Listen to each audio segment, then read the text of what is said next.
नमस्कार, आप सभी का स्वागत है। और आज हम लोग बात करने वाले हैं एफएओ के जो एग्जामिनेशन देने वाले हैं। जो एफएओ का एग्ज़ाम होगा 69 बीपीएससी के द्वारा, उसमें अभी जो हम लोग पढ़े हैं उसकी आंसर हम लोग कैसे लिखेंगे, मतलब कि जो एफएओ का एग्जामिनेशन है उसमें शॉर्ट क्वेश्चन कैसे लिखेंगे और लॉन्ग क्वेश्चन कैसे लिखेंगे। जैसे कि आप सभी को पता है कि हम लोग नेशनल इनकम अकाउंटिंग का एक पार्ट खत्म कर चुके हैं। नेशनल के काउंटिंग में कम से कम 15 से 20 क्लास लगता है। तो जहाँ तक पढ़े हैं वहाँ तक के आंसर हम लोग कैसे करेंगे उसको मैं डिस्कस कर दे रहा हूँ एक बार। जैसे मान लिया कि आपके पास क्वेश्चन पूछे कि what do mean by GDP और एक्सप्लेन इट्स कैरेक्टरिस्टिक्स। जीडीपी से आप क्या समझते हैं और इसकी विशेषताओं का वर्णन करें, तो कैसे लिखेंगे। चलिए क्वेश्चन लिखते हैं। क्वेश्चन अगर हो, शॉर्ट क्वेश्चन में बता रहा हूँ, short question.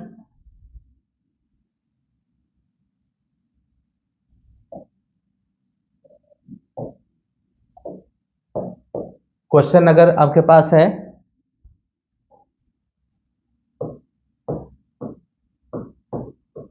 What do you mean by GDP. GDP से आप क्या समझते हैं, एक्सप्लेन इट्स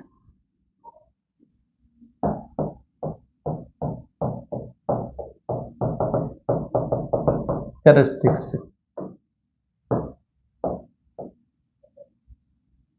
सकल घरेलू उत्पाद से आप क्या समझते हैं।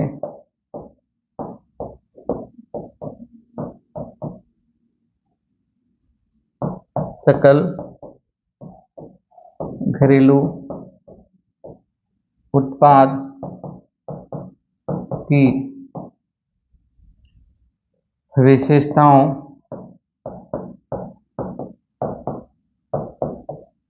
को बताएं। ये शॉर्ट क्वेश्चन है। तो सबसे पहले हम क्या लिखेंगे, सबसे पहले हम लोग लिखेंगे, शॉर्ट क्वेश्चन है तो इसका आंसर 250 से 300 वर्ड में लिखना है। तो सबसे पहले लिखेंगे जीडीपी है क्या, क्या लिखेंगे, जीडीपी क्या है। जिस तरीके से जीडीपी को निकालने के लिए हम लोग बताए थे, पहले उसको लिखेंगे जीडीपी क्या है, इसका प्रेजेंटेशन अच्छा हो। इसलिए एक मैंने बताया था कि एक आप मानचित्र, इंडिया का मानचित्र बना लेंगे, क्योंकि मैंने क्लास में डिटेल बताया था। और इस से मान लीजिए एक मानचित्र है, इस मानचित्र के अंदर कुछ प्रोडक्ट लेंगे, फिर मैंने आपको कैलकुलेशन करने के लिए बताया था, उसको लिखेंगे। उसके बाद जो है, जो आपको पेपर मिलेगा, इस तरीके से पेपर मिलता है, इस तरीके से पेपर आपके पास है। इसमें भी इस तरीके से मान लिया आपके पास है, ऐसा रहता है। तो ये आपका कमेंट सेक्शन हो गया, इसमें लिखना नहीं है, इसमें लिखना है, इसमें लिखना है। तो सबसे पहले जीडीपी क्या है अच्छे तरीके से लिखेंगे, फिर इसका कैरेक्टरिस्टिक्स कैसे लिखेंगे, ठीक एरिया में आपको लिखना है। जैसे एक मैं आपको जस्ट पीडीएफ ले चल रहा हूँ, बता रहा हूँ आपको कि जैसे यहाँ पे आपका है, जो मैंने पीडीएफ शेयर किया था आप लोगों को। यहाँ पे आते हैं नेशनल इनकम। तो क्वेश्चन अगर जीडीपी क्या है इसकी विशेषताओं को लिखना होगा, तो कैसे लिखेंगे, कितना लिखेंगे। सबसे पहले लिखेंगे जीडीपी क्या है। देखिए जीडीपी के बारे में लिखेंगे, ये हिंदी में भी मैंने शेयर किया आप लोगों को पीडीएफ। इतना आप लिख लीजिएगा पूरा का पूरा जीडीपी के बारे में। और फिर इसका फीचर्स लिखा हुआ है, कैरेक्टरिस्टिक्स लिखा है, जीडीपी के फीचर्स आपके, ये आपका आंसर होगा। यहाँ से लेके यहाँ तक फीचर्स, सिर्फ कहेंगे से इतना ही लिखें। तो जो जितना ज़रूरत है, जितना क्वेश्चन पूछा जाए जवाब उतना ही लिखिए, एक्स्ट्रा लिखने की ज़रूरत आपको नहीं है। जीडीपी क्या है, तो इसके साथ क्या जुड़ेगा, इसके साथ एक डायग्राम जुड़ेगा और उसके अंदर जो कैलकुलेशन है वो जुड़ेगा। उसके बाद जीडीपी को बता दीजिएगा, और जीडीपी के साथ थोड़ा सा एनडीपी भी आपको लिख देना है, क्योंकि जीडीपी पूछ रहा है, जीएनपी नहीं पूछ रहा है। तो जब जीडीपी पूछे तो जीएनपी का जिक्र नहीं करना है। लेकिन देखा गया है कि क्वेश्चन अगर पूछ रहा है कि व्हाट इज जीडीपी, तो ये पूरा लिख देते हैं बच्चे। क्या कहते हैं, जीडीपी, जीएनपी, एनएनपी सब आपको लिख देते हैं। ये लिखना नहीं है, सिर्फ आपको क्या लिखना है, जीडीपी क्या है, तो जीडीपी का कैलकुलेट कैसे करते हैं न्यूमेरिकली उसको लिखेंगे, जीडीपी का डिफिनेशंस लिखेंगे उसको लिखेंगे, और उसके बाद इसका फीचर्स लिखेंगे। ये फीचर्स लिखना रहेगा तो, क्योंकि ये मैक्रो इकोनॉमिक्स का क्वेश्चन है। लेकिन एक क्वेश्चन पूछता है कि भारत में जीडीपी का ट्रेंड क्या है, तो अलग लिखाएगा, वो अलग हम बताएंगे। लेकिन हम जीडीपी को लिखना हो तो सिर्फ जीडीपी लिखेंगे, और जीडीपी का फीचर्स लिखे, इसका कुछ नहीं लिखेंगे। क्लियर है? अब अगर दूसरा क्वेश्चन रहे कि वह लिखिए, फिर से क्वेश्चन लिखो, क्वेश्चन लिखिए कि जीडीपी, अब एक क्वेश्चन है कि what do mean by national income aggregates. यहाँ क्वेश्चन है what do mean by national income, राष्ट्रीय आय से क्या समझते हैं, एक्सप्लेन इट्स रिलेटेड एग्रीगेट्स, राष्ट्रीय आय से क्या समझते हैं और इससे संबंधित समुच्चयों का वर्णन करें, समुच्चयों का वर्णन करेंगे। तो नेशनल इनकम और रिलेटेड एग्रीगेट्स, उसको भी फिर हम ऐसे ही करेंगे जैसे बोर्ड पे आएंगे। ठीक है, यहाँ देख रहे हैं बोर्ड पर इस तरह से रहेगा। तो इसका आंसर कितना नंबर में होगा, क्वेश्चन फिर से लिखिए, राष्ट्रीय आय से क्या समझते हैं और राष्ट्रीय आय से क्या समझते हैं और इसके एग्रीगेट्स को बताना है। लिखना कितना है, तो 500 वर्ड में लिखना है, 500 वर्ड्स में लिखना है आपको। क्लियर है? 500 वर्ड्स में आपको आंसर लिखना है। तो चलिए 500 है तो 6 से 700 वर्ड में आंसर तैयार कीजिए। क्लियर? तो चलिए इसमें क्या क्या लिखेंगे, तो देखिए जब एक क्वेश्चन रहेगा तो सबसे पहले हमको लिखना है कि राष्ट्रीय आय क्या है। लिख लीजिए फॉर्मेट में, राष्ट्रीय आय क्या है।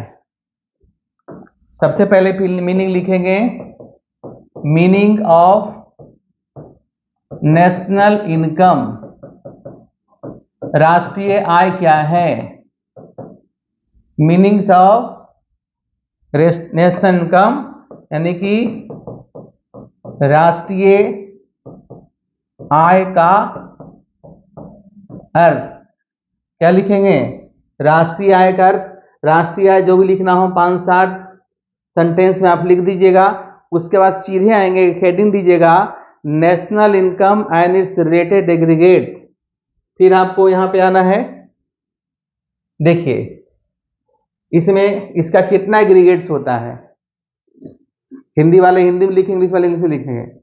तो देखिए होता है gross domestic product at market price, gross national product at market, gross national product market price, net national product at market price, net domestic product at market price, net domestic product at factor cost, gross domestic product factor cost, net national product at factor cost और gross national product at factor cost. फिर private income, personal income, personal disposal income और फिर आपका national disposal income.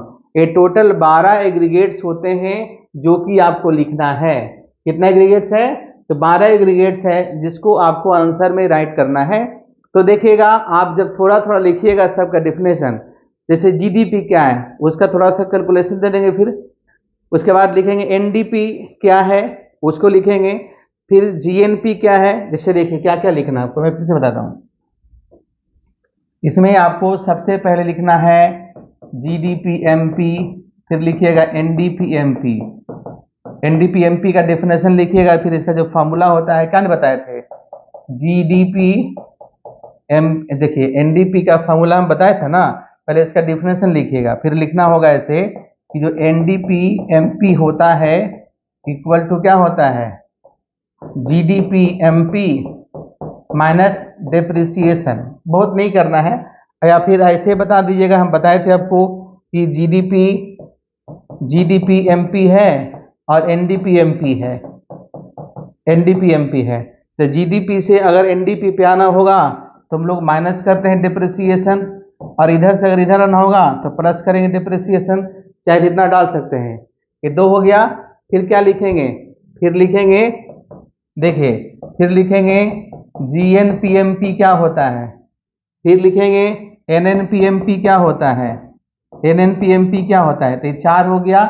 फिर क्या लिखेंगे, फिर लिखेंगे जीडीपीएफसी क्या होता है, फिर इसका फॉर्मूला डिफरेंशियल सबका लिखेंगे, फॉर्मूला लिखेंगे।